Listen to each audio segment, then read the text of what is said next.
दिल्ली सर्वोच्च न्यायालय के सीनियर एडवोकेट एपी सिंह ने बताया कि आज बांग्लादेश से सोनिया अख्तर आई हुई है और काफी दिनों से इनका केस चल रहा था।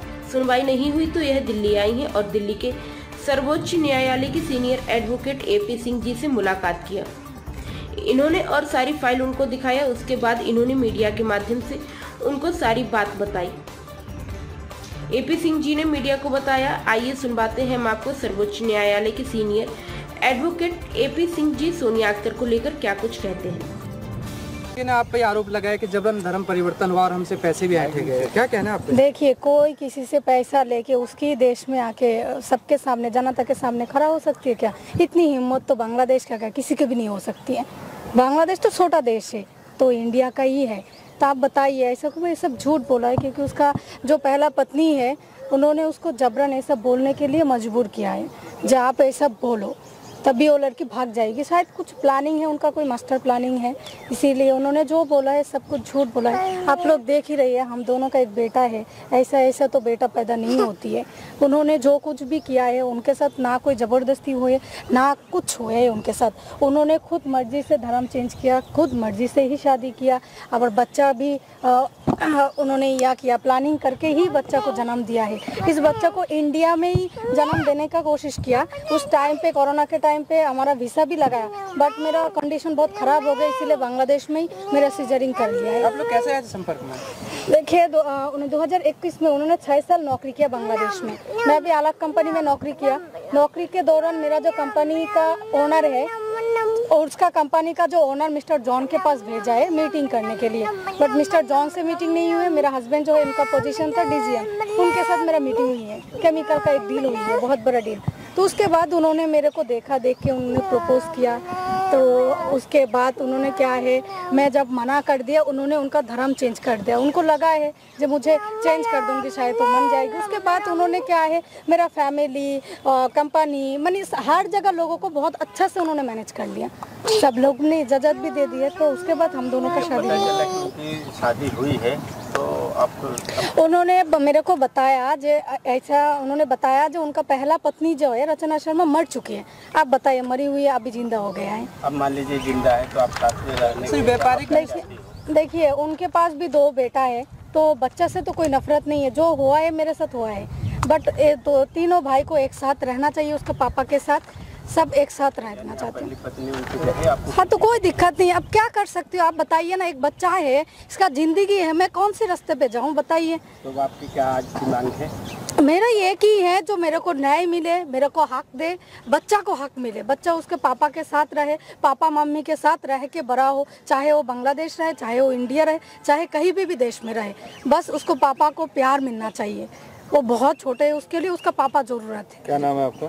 मेरा नाम सोनिया अख्तर है। आज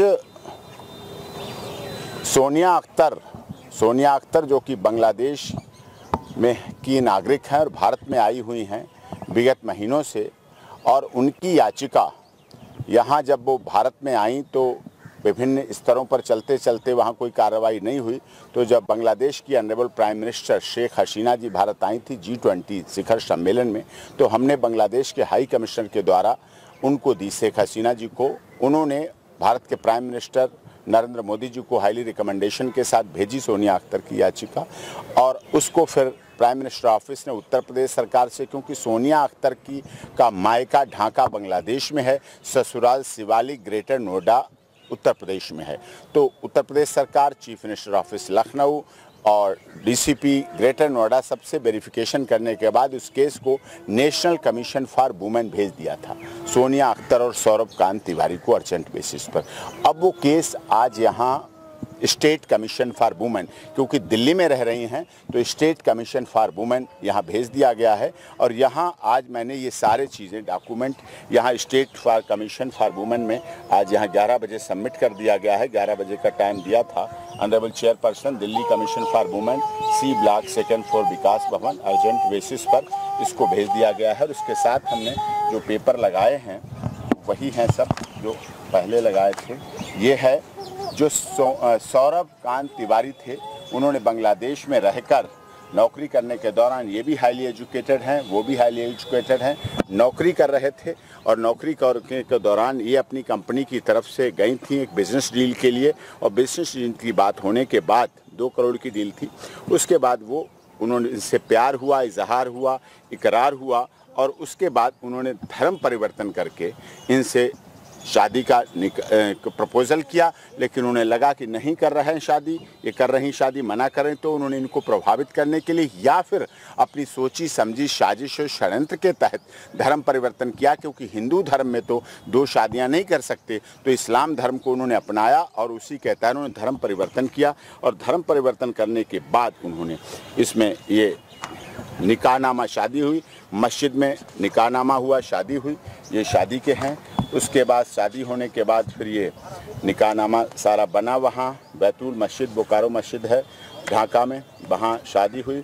शादी के बाद मैरिज रजिस्ट्रेशन हुई, ये मैरिज रजिस्ट्रेशन का है, ये मैरिज रजिस्ट्रेशन हुई। मैरिज रजिस्ट्रेशन के बाद नोटेरियल सर्टिफिकेट बना और उसके बाद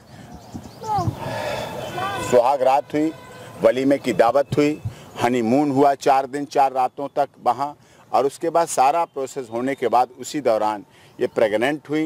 प्रेग्नेंट होने के बाद सौरभ अख्तर कहें या सौरभ कांत तिवारी कहें, उसके बाद उन्होंने भारत में इस बच्चे को जन्म के लिए प्लान किया, तो उसका वीज़ा भी लगवाया भारत के लिए कि भारत में जन्म लेगा, लेकिन डॉक्टरों की मेडिकल राय की वजह से सोनिया को वहीं रखा गया। फिर यॉर्क हॉस्पिटल में इस बच्चे का जन्म हुआ और जब ये प्रेग्नेंट थी तब उन्होंने बताया कि मैंने तुमसे झूठ बोला था कि मेरी पत्नी मर चुकी हैं, वो जिंदा हैं, 2 बच्चे हैं। फिर ये नाराज़ भी हुई, आत्महत्या करने का प्रयास भी किया, लेकिन उन्होंने इसे समझाया कि एक तुम्हारी आत्महत्या नहीं होगी, 2 बच्चों की आत्महत्या होगी, तो ऐसे में ऐसा ना करो। और उसके बाद ये मान गई। फिर उसके बाद वहाँ रहने लगी। ये पोलियो वैक्सीनेशन वगैरह के डॉक्यूमेंट हैं, पासपोर्ट, वीज़ा हैं। श्रीकांत तिवारी ने तो आरोप लगाया है कि जबरन हमारा धर्म परिवर्तन कराएगा और हमसे पैसे बहुत लूटे गए। हाँ, यही देखने की बात है। अब ये देखिए, ये बांग्लादेश गवर्नमेंट का डॉक्यूमेंट है, अपने आप है और ये सब अपने आप है। अब मैं फ़ोटो दिखा रहा हूँ, ये बैठे हुए हैं, ये बैठे हुए हैं, टोपी लगी हुई है, ये हैं, ये हैं, ये हैं। अपने आप उन्होंने धर्म परिवर्तन किया, प्यार में किया, प्लान के साथ किया, शादी के लिए किया, निकाह के लिए किया। उस समय रह रही थी। उसके बाद फिर ये वहाँ से 4 बार उनकी यहाँ वाली जो पत्नी है ढाका उन्होंने विज़िट किया, यहाँ वाले बच्चे उन्होंने भी विज़िट किया, वहाँ गई थी। और उसके बाद जब भारत आए उसके बाद फिर वो थोड़े थोड़े उखड़े उखड़े नज़र आए, प्यार ख़त्म सा दिखने लगा। फिर मई 2023 में सोनिया अख्तर यहाँ आई। जब फ़ोन किया तो बुलाया उन्होंने, अपना टिकट करके बुलाया। फिर 7-8 दिन यहाँ इसे घुमाया, लाल किला, ताजमहल, इंडिया गेट, दरगाह, चांदनी चौक में महंगी महंगी ख़रीदारी कराई। वो सब कुछ कराने के बाद भी उसके साथ वापस भेज दिया। फिर उनके साथ ऐसे व्यवहार वहाँ जाके होने लगा। फिर ये अगस्त में आई, अगस्त में सारी प्रोसेस हुआ। सारी प्रोसेस होने के बाद अब हमारी सब जगह से कंप्लेंट होने के बाद भारत की दिल्ली में, क्योंकि भारत में दिल्ली में रह रही हैं, तो स्टेट कमीशन फॉर वुमेन में आ गई है और उन्होंने 2 दिन का टाइम दिया है। 2 दिन में वो आगे की प्रोसीडिंग करेंगे। बच्चा इनका 1 साल 4 महीने का है, जिसे आप देख रहे हैं यहाँ आया हुआ है। और ये बता दें, हाँ बताओ, बच्चे गोद ले लो, जी गोद ले लो। श्रीकांत तिवारी शाहरुख खान।